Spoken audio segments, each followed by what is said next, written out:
Halo semua, saya Ananda Isya Ramadiani dari kelas PRB dengan NIM belakang 056. Hari ini saya akan membahas konflik yang sudah sering terjadi di Indonesia, yaitu konflik tuntutan kenaikan upah layak oleh buruh kepada pemerintah. Setiap tahun konflik ini terjadi. Tapi apa yang sebenarnya menjadi akar masalah ini? Mari kita bahas lebih dalam. Kalau kita melihat juga pemirsa bahwa belum maksimalnya realisasi dari kenaikan UMP diduga karena kondisi ekonomi juga yang saat ini dinilai belum bersahabat dengan dunia usaha. Nah, kalau tadi dikatakan bahwa Presiden sudah mengajak kaum buruh untuk berdiskusi mengenai kenaikan UMP ini. Apakah ini bisa diterima oleh kalangan pengusaha dengan nominal yang dikatakan lebih dari 6% ini sampai 6,5%? Menurut Rahim tahun 2011, konflik organisasi seperti ini sering muncul akibat perbedaan persepsi, kebutuhan, dan kepentingan antara berbagai pihak yang terkait. Konflik ini bermula dari ketidakseimbangan antara kebutuhan hidup buruh dan standar upah yang ditetapkan. Buruh merasa kenaikan harga kebutuhan pokok, inflasi, dan biaya hidup semakin tinggi. Sedangkan pengusaha berargumen bahwa mereka juga menghadapi tantangan bisnis seperti biaya produksi yang naik. Menurut Moore tahun 2014 menyebutkan bahwa konflik seringkali diperparah oleh kurangnya mediasi yang efektif untuk menjembatani kebutuhan kedua pihak.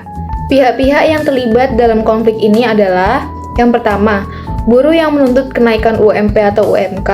Yang kedua, pemerintah sebagai penentu kebijakan UMP. Yang ketiga, pengusaha yang harus menyesuaikan anggaran untuk menaikkan upah. Dalam video ini, saya akan mengambil peran sebagai mediator. Sebagai pihak yang netral, tugas saya adalah menjembatani komunikasi antara buruh dan pengusaha untuk mencari solusi bersama.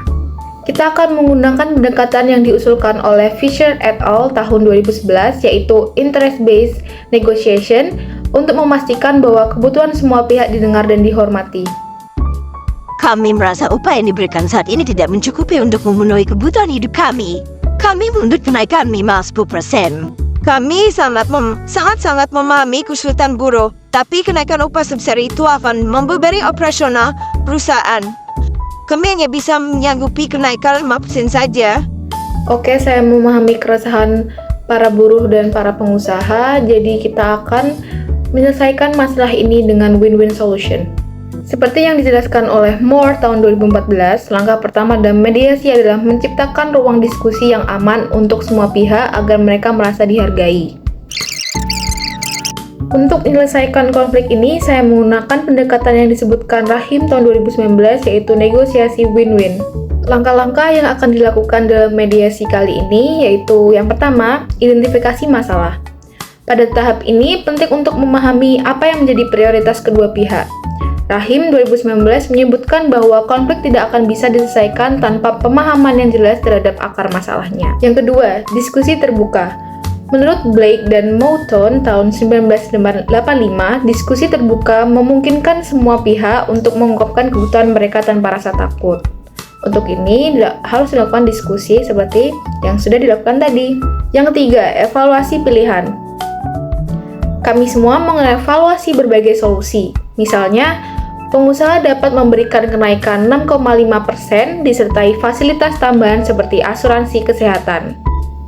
Dan yang terakhir, mencapai kesepakatan bersama dengan negosiasi dengan win-win solution. Fisher et al. 2019 menekankan pentingnya membangun solusi yang saling menguntungkan untuk semua pihak.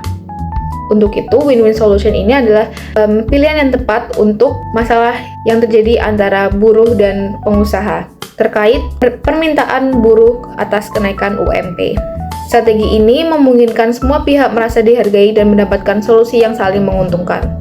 Dari kasus ini, kita belajar bahwa konflik adalah bagian alami dari kehidupan, terutama dalam hubungan kerja. Namun, seperti yang dijelaskan oleh Deutsch tahun 1973, konflik bisa menjadi destruktif jika tidak ditangani dengan baik. Tetapi juga bisa menjadi konstruktif jika diselenggarakan dengan pendekatan yang tepat. Jadi, kedua belah pihak harus saling bisa berkompromi. Cukup sekian untuk video manajemen konflik ini. Terima kasih.